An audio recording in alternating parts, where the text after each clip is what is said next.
Welcome to my magical world. You are here because you're supposed to be here. Take a seat and listen to the story I tell about Liber Null and Psychonaut. No, I'm glad that you're here.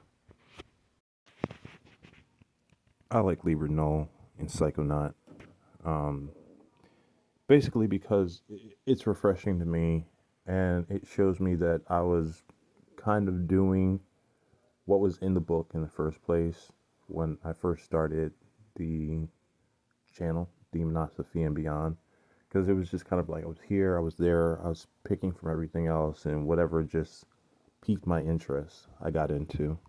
And as I read through this, I mean, it's just the total package where it sets up a good foundation, but also doesn't force you into a set of rules. I think Liber Null and Psychonaut is kind of in your face where it's just unapologetic. It teaches you things. It says, hey, uh, this stuff may or may not be from the Illuminati. Um, we're going to teach you black magic right off the bat. And, you know, that kind of honesty is needed within books on magic. I feel that a lot of authors, they kind of try to nerf things or they try to give excuses. And it's just like, no, this is how it is. And when you're a magician, like things need to be kind of forward, and in your face. And you need to be aware of how things really are, or else you're going to mess yourself up. So I like the fact that this book tells you things like, oh, it's not good to use drugs during combat magic. Or they will tell you that it's best just not to get into combat. It's practical stuff. Or it's not good to poke the bear and pick a fight with other magicians, which is things I've said before. All you have all these people who are out here and they may be doing it for money, they may not be. And, it's kind of like they start this drama. You have this magical beef. And we've seen it before, like with Aleister Crowley. Um, and it results in a whole bunch of nothing.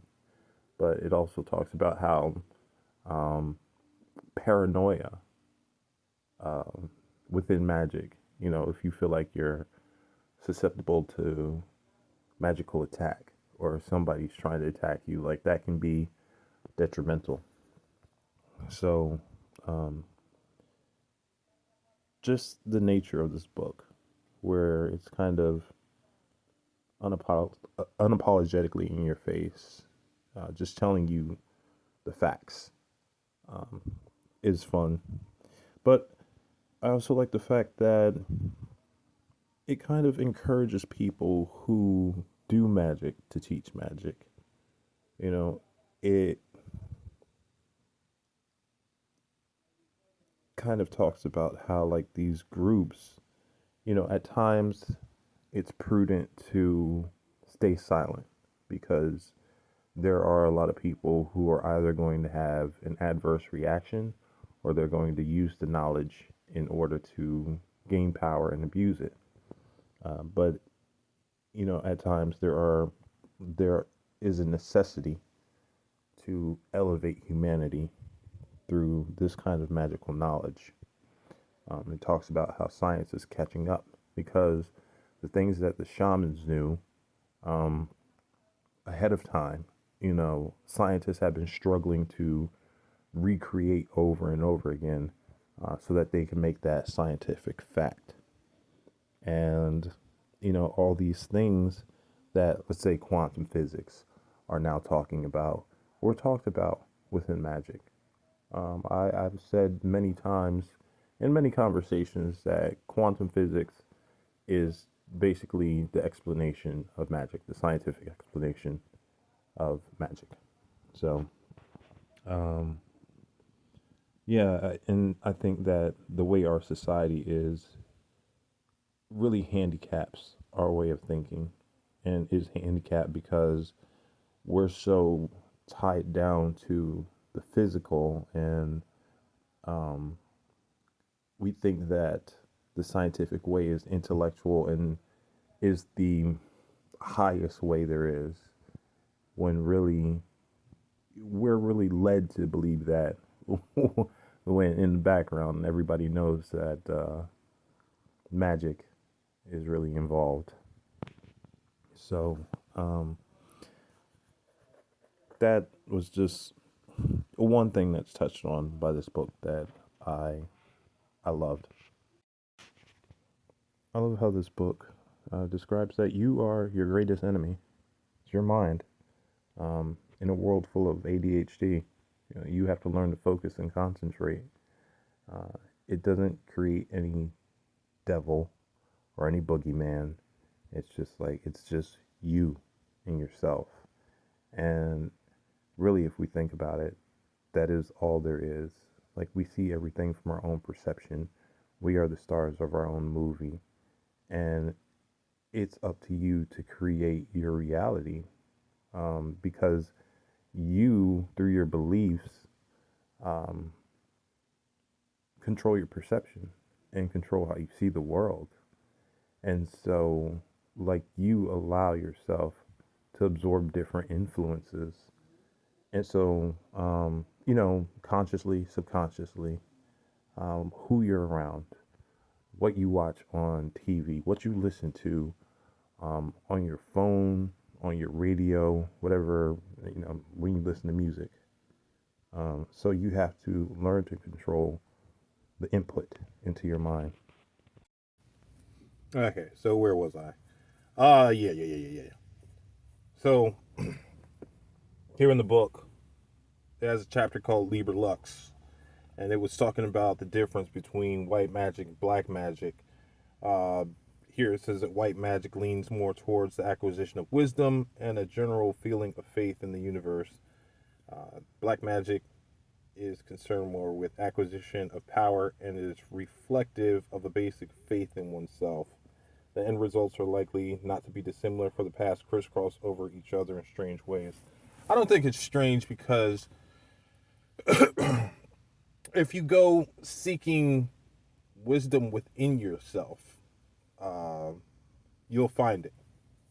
You know, if you go seeking power within yourself, it is the same as seeking power from the universe, because man is a reflection of the universe.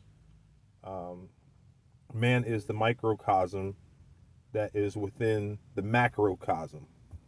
So everything that's contained in the universe is also contained in us. And that's why both a white magician, so to speak, and a black magician would get the same result. I like how the book describes the force of chaos. Talks about how it's responsible for the origin and continued events of everything. Um, and, like, this is true. Like, even a lot of people say, oh, you know, what the mainstream believe, that God created everything. But it was like, no, everything was there already. Uh, the supposed Christian God just created light, and the Christian God was walking within darkness, was inside chaos. So chaos gave birth to him. Um, this chaos is virtually meaningless and free from childish anthropomorphic ideas of religion. Anthropomorphic is when you turn something, uh, you give it human qualities. Let's put it that way. And it's like chaos will show you different faces, different forms, so that we can understand parts of it.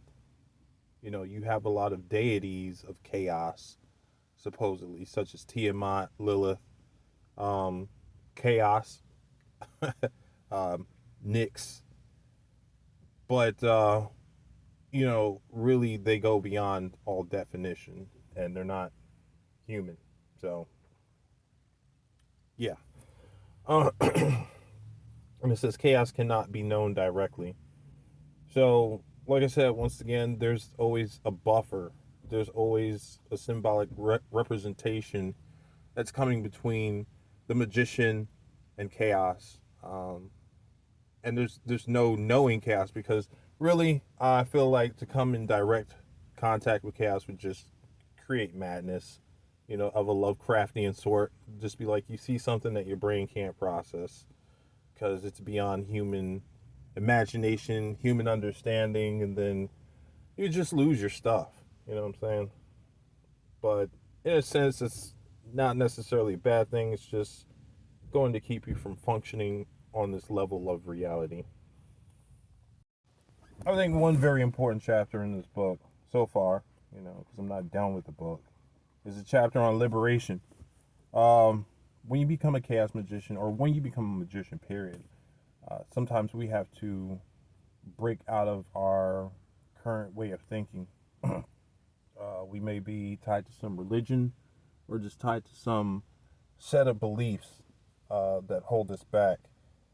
For example, I mean, when I was like Christian, I had to break away from that. So it talks about doing something that repulses you, something that is usually against your nature, and that's how you kind of like break away and liberate yourself. I burned the Bible. Not saying that the Bible isn't useful for other things, because it is, um, but it was just a symbol of breaking away of that mentality that is created by mainstream religion. And you know, one thing that came to mind about liberation and doing something that repulses you in order to become liberated, uh, I was brought to mind, because I'm a sci-fi nerd sometimes, of Anakin Skywalker. You know how, like, when he was going to the dark side, he started doing stuff that he normally wouldn't.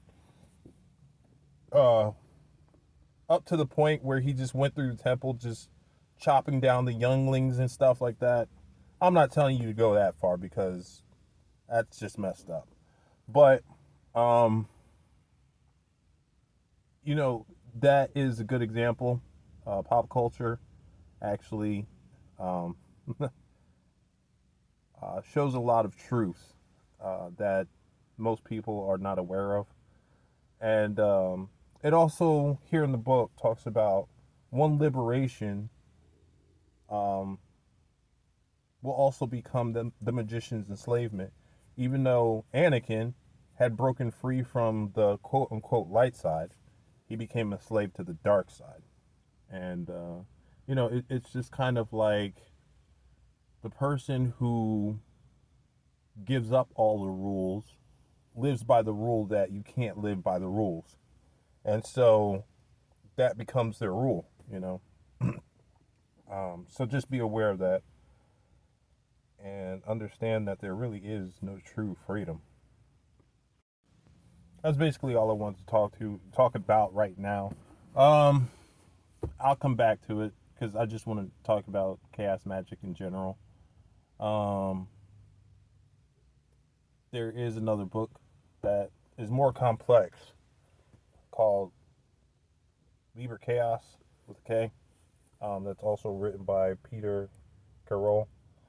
Um, yeah, that one seems to be a little bit more complex, because it starts talking about quantum physics and stuff. So I'm listening to it on Spotify. Both Liber Null and Psychonaut, as well as Liber Chaos, are on Spotify, which is how I got hip to the book. But you need like the premium account to listen to audiobooks. But either way, whatever way you can get your hands on these books, um, they're totally worth it, because I think they're the whole package. I mean, it teaches you step by step how to make sigils, how to make amulets, and just gives you it's a good all around curriculum for magic. So I would say, is it good for beginners? Um, I would say try. Definitely try if you're a beginner. because I think that it builds a foundation on magical principle that isn't really explained very well in other books. If you're intermediate, you'd probably be able to grasp this a little bit better, and this would like add to your like repertoire, your little bag of tricks. And even for people who are masters, adepts, um, this is still good to have because it's still good to have a refresher course. Or, sometimes just having a book that proves to you that you're going in the right direction because it says, hey, this is a certain technique, this is what starts to happen, or this is a way to connect to XYZ. Like there's a section that talks about dreaming and how dreaming is a way to connect to many different things like out of body experiences, entities, what have you, and I've been on that certain path where I do most of my stuff in my sleep. You start going to different places, different worlds and stuff like that. And I was wondering, like when I first started doing, I'm like, why do I keep going to different places? Why is this so real when I go to sleep? And why was it like a natural transition from doing stuff like ceremonial rituals and you know yeah, so it's just by the book.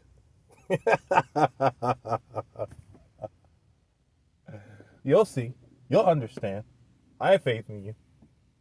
All right.